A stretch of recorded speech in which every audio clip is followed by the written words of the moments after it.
Hi there, this is just going to be a quick look at the Seiko SRPE37K1. That's the white dialed King Samurai watch with the waffle dial.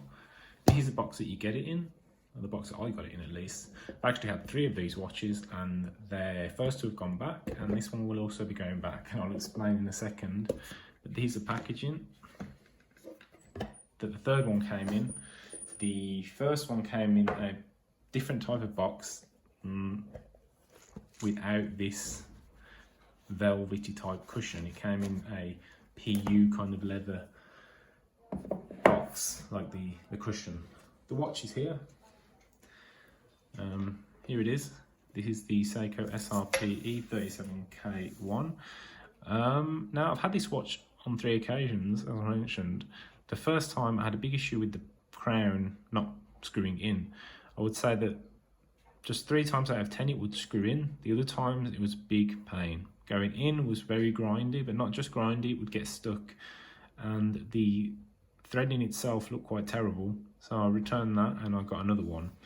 The second one that came had a problem with the dial. There was like a red dot on the dial, like a bit of paint or something. So I contacted Seiko, contacted the dealer, and that one has since been shipped back. This is the third one I've had because I really wanted to give it a try, because I've been waiting for this piece for a long time. And this one is decent, but there's still a problem with the crown, and I'm not happy to pay the money and to keep the watch, so it's going to have to go back. The bezel action on the watch, on the first one, it was very good. On the second one, it was very difficult to turn, especially between the 9 o'clock and 12 o'clock.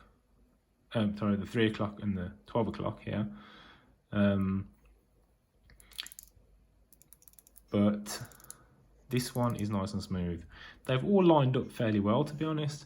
I've not got a big issue with the way the alignment is on any of them so far. I would never have sent one back due to alignment issues. But this is the watch, you know, the Samurai, I'm sure. It's a very nice looking piece. I wanted to get a Jubilee, or I have got a Jubilee for the piece, but obviously it's going back now. And I'm not sure what I'm going to do exactly. It's got a ceramic insert in the bezel. It's got these kind of grooves in there. It's indented, it's not flat. It's got a nice waffle dial, as you can see. And it's got an interesting kind of coloured handset and such. It's got a bit of gold here, and it's got divers here written in like this gold colour. And the waffle dial is really nice, and it kind of got a different texture to it. Like, it looks like the light changes the way the texture of the waffle dial looks. I do not like really the green look that the loom kind of gives off. It looks a bit slimy to me, like a slime green colour. And I think that's kind of made worse or exaggerated by the colour of the dial because it's white. Had that been a black dial, I don't think that issue would have really been there, even though the loom would have been the same colour. I think the contrast of the white waffle dial with the loom, yeah, changes the way it looks.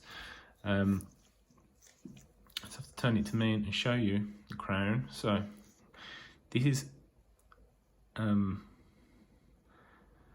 me unscrewing the crown, and there is no pop when I unscrew the crown. It's out now. I can wind the watch and I can pull it out. So that's already the last position. It's stopped. But now when I push it back in, it just doesn't really go in. As you can see, it kind of bounces, and I can't get back into the winding position unless I wind the watch in and then wind it back out, which is never the case with any of my watches. So I don't know what that is. Paying full price for the watch, I don't want to have that. Don't want to have that worry that there's something wrong with it already. Like I said, the first one I had issues with the crown. The second one had like a red paint mark on it, so I sent that back, contacted Seiko, and they said, yeah, it must have been a manufacturing defect. And then this one has the issue with the crown, which they've all had an issue with the crown. Maybe some people out there have also got an issue, the same issue, but have decided to keep the watch. But I wouldn't want to pay the money and keep it when the crown feels so weird. I'm not sure what I'm going to do. I do like the watch. I don't really like the loom as much. how it looks against the white dial. But that's just a quick look at the watch.